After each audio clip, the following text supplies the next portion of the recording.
সতর্ক করলাম, সাহস না থাকলে এই ভিডিও দেখো না।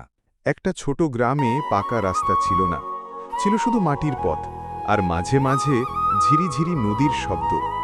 সেইখানে থাকত 10 বছর বয়সের ছোট্ট মেয়ে তিশা। বাবা মারা গিয়েছিল আগেই।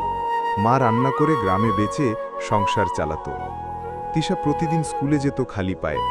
বইয়ের ব্যাগ ছিল না, পুরনো কাপড়ের একটা ঝোলা, সেখানেই বইপত্র আর একটা ছোট্ট ডায়েরি। ডায়েরিটা তিশার প্রাণ।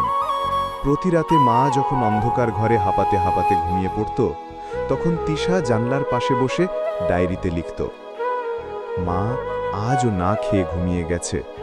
আমি চাই বড় হয়ে মাকে একটা বড় বাড়ি দেব। একদিন মা অসুস্থ হয়ে পড়ে। টাকা নেই, ওষুধ নেই, ডাক্তারের কাছে নেওয়ার উপায় নেই। তিশা গ্রামের বাজারে গিয়ে নিজের একমাত্র জুতো জোড়া আর সেই ডায়েরিটা বিক্রি করে দেয় কিছু টাকার আশায়।